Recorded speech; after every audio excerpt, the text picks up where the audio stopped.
My YouTube family, what's good? So a lot of people, you interested in buying a truck, right? Boom. Good, that's cool. So my first mistake I did, I I was a driver for 2 years, 2017, 2018.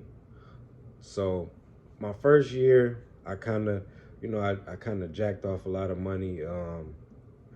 That's a lot of truck drivers gonna do it. Your first year, you're not used to making 80,000 or 70,000 a year, whatever you used to making. You're gonna buy some things, and me and my homeboy, we call them immature purchases, right?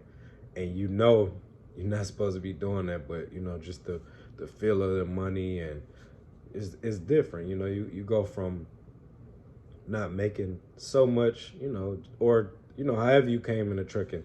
I came in, I was broke. I came in, and like the first couple weeks of trucking, man, I had fun. Like I was saving money. I didn't spend any money. Just think you at a job where you getting paid you get paid every week.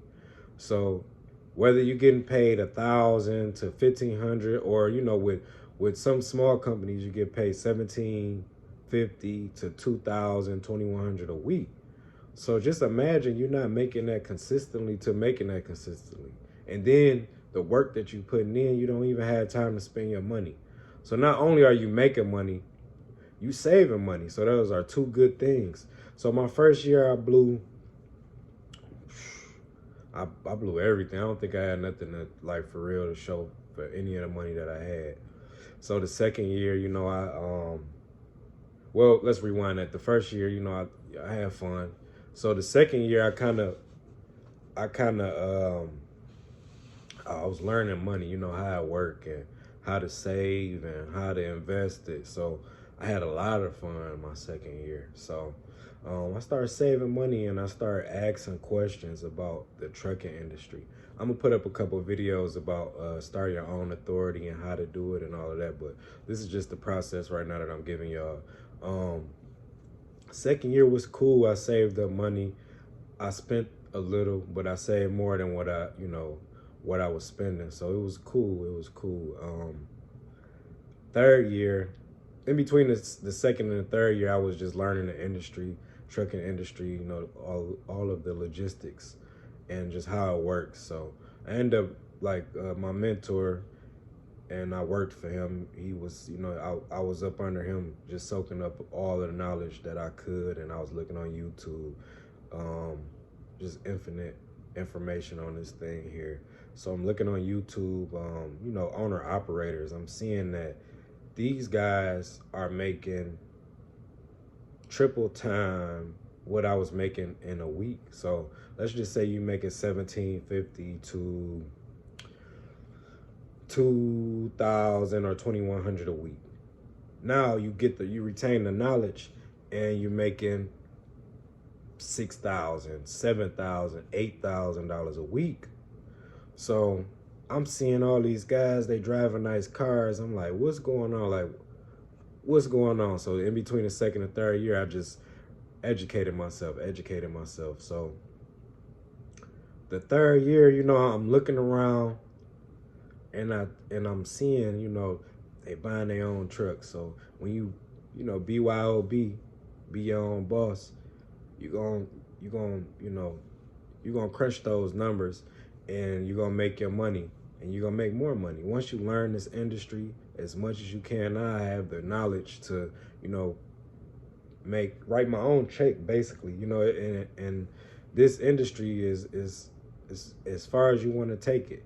It's as far as you want to take it. There's so many lanes that can be occupied and monetized, that it's like there's no glass ceiling. You could bust through that glass ceiling once you educate yourself and things of that nature. But my third year, I saved up like 29,000, and I went to the truck, like, hey man, I want to buy a truck. And I came in, I'm dressed all bummy, and they like, how you don't want to buy, basically I don't have the money to buy a truck. So I'm looking at trucks, and mind you, this is 2019.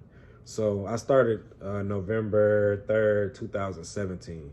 So this is 2019. You know, people are not really educated or, you know, just have that knowledge. So they were laughing at me or whatever. So I'm like, how much is this truck? I like this truck. Oh, it's I think he said like 24,000. Okay. I'm like, what's wrong with it? He said the clutch. So where I'm from, you know, Detroit, it's a lot of guys that can fix cars and trucks and, you know, things of that nature. So I'm like, all right, you know, what else is wrong? Oh, that's it, that's it. Okay, cool. I'm like, I'm coming back for that truck, you know.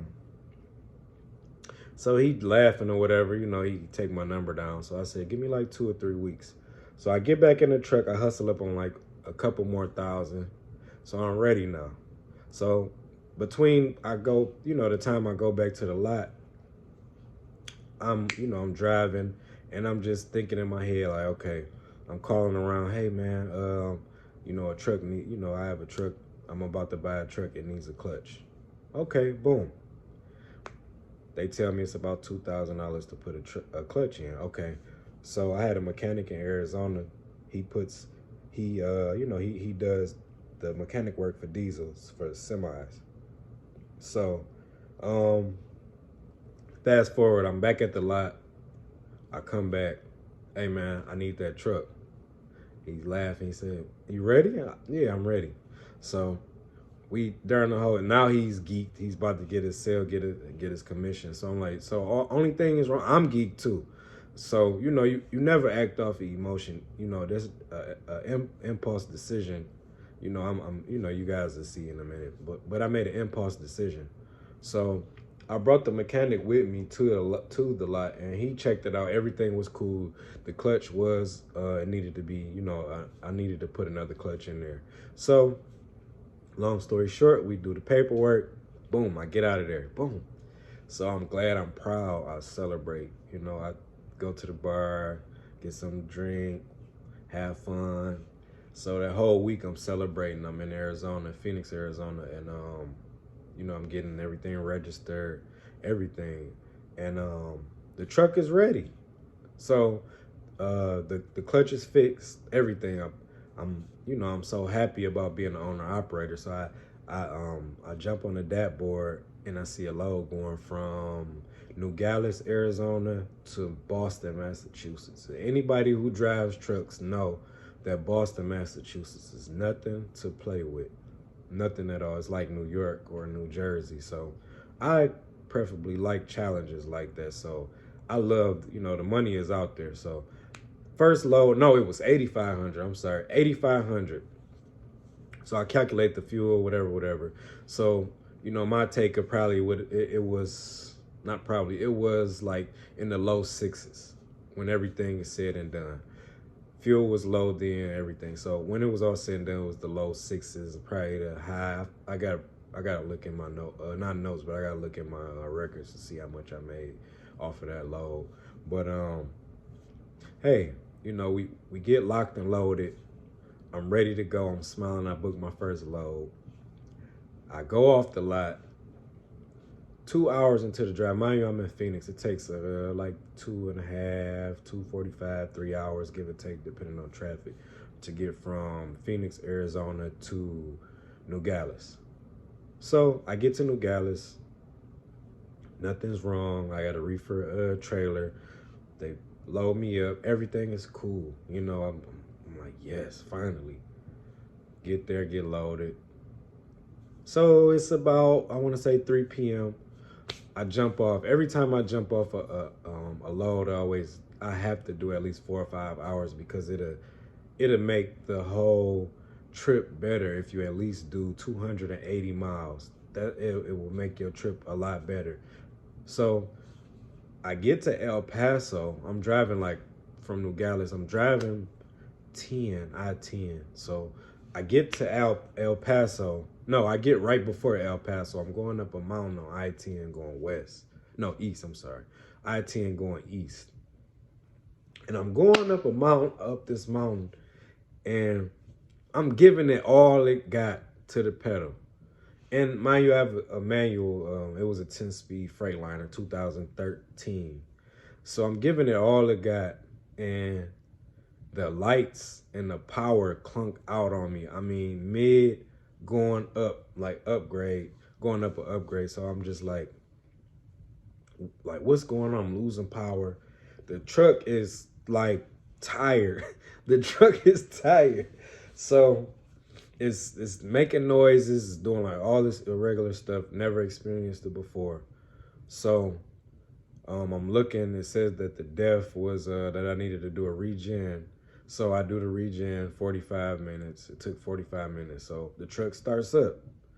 So I'm going down the mountain, and it does the same exact thing. I'm talking about like 2 minutes after I get in motion. I'm pissed, y'all. So I have to call, like I'm almost like right outside of El Paso. I have to call a tow truck.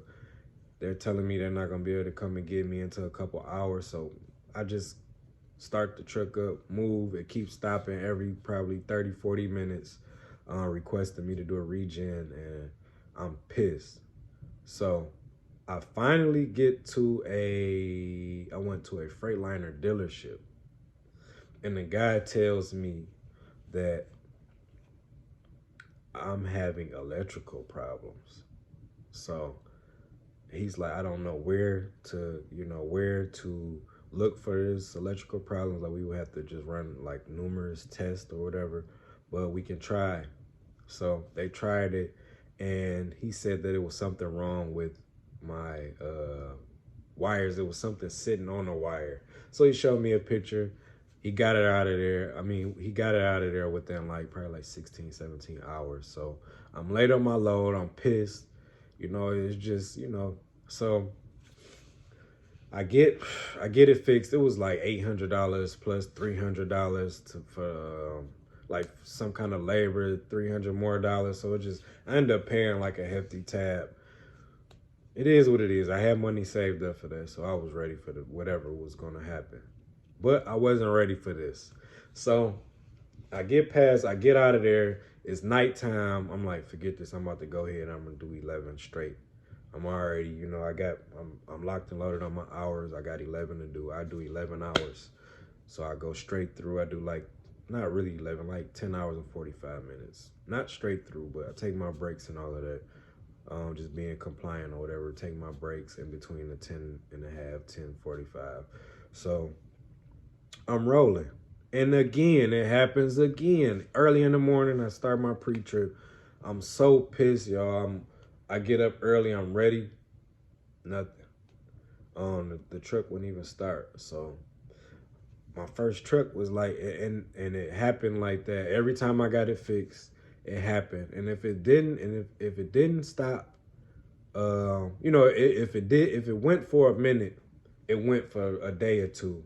And it still was the same thing. I mean, like, wow. I think the longest run I got out of that truck was like probably like a week and a half. And I got to South Carolina, man, and I just like threw in the towel with that truck. Like I got to a dock, I was getting loaded. It was a nice load, and it wouldn't start. So I had to get it towed. I had my kids with me. We were supposed to go to Orlando.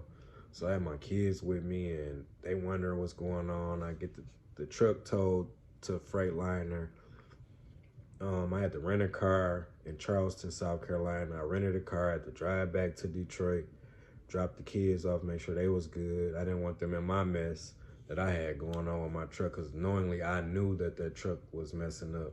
But every time I got it fixed, it was like, it just was the same electrical problem. So I made a couple dollars, I end up running it until I made my money back, and a couple more dollars, and I ended up selling that truck. Once I got it fixed, they told me it was this power distributor that was in the truck, and it was only $400, but they ran the test on there for a couple days just to make sure that was the main problem. But man, I sold that truck. I didn't even care if it worked or not, if it didn't. Like, I sold that truck. It just was the bad vibes on that truck. Like, it just, I don't know. I made my money, but my first truck was a lemon, y'all. You have to be careful when you save your money up, or however you get your truck. Just make sure that you have a mechanic look at it, and then have an additional mechanic look at what the mechanic looked at. Have these tests ran on there. Just make sure all the lights work. Test drive your truck. I don't care how anxious you are. Test drive it. You do a pre-trip on it. I'm sorry. You do a post-trip on it. You do it and make sure you get the inspection on it. Make sure everything is fixed to the T, because a bad truck in this industry is bad. An old head told me, a veteran, he was an old Caucasian guy. He was cool. He said, man, and I told him the same story I told you guys.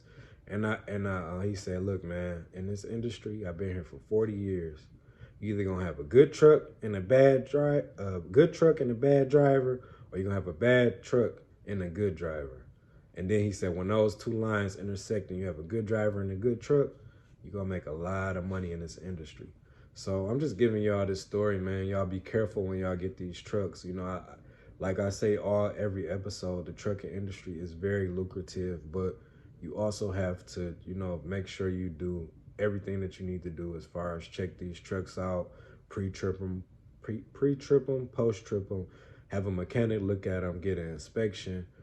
Just make sure you're doing the right thing, y'all, with these trucks as far as when you buy them and before you buy them. Also, we are in some kind of era where these trucks are very, very expensive, man. 70,000. Like my truck that I sold, I ended up selling my truck for 12,000. I think 12,500. And then I end up like the lows that I pieced together, I end up getting like the money that I paid for the truck. So it was just a lesson, man, for real. And it was a valuable lesson. So, but right now, the same truck that I sold, I see it on Craigslist, and I see the other truck dealerships. They are selling the same truck. It's for 50,000. So, guys, you know, we in a lucrative business right now. But make sure you check those trucks out when you buy them. Just, you know, check them out thoroughly.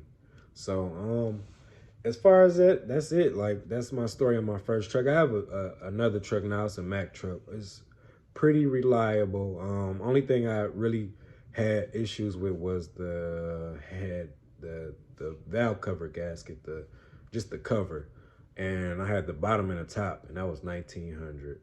So that just happened not too long ago. But this trucking industry is also expensive too. So you have to go ahead and save that money as you get it. Like, just put it to the side or whatever you have to do, because you can find yourself upside down in an upside down business. But you know, I'm still learning every day now. You know, I learn something new every day about trucking, and I love it, man. I mean, even the bad parts, I love it because I know it's a part of the game. So y'all, my YouTube family, my YT family, man, I'm out of here. I love y'all. Like the video, subscribe. The algorithm, if I'm in it, I'm in it. If I'm not, I'm not. But I know I get there one day, because I'm giving y'all nothing but game for free. Just giving you parables about the trucking industry as I go and along the way. So I love y'all. I'm out of here. Holla.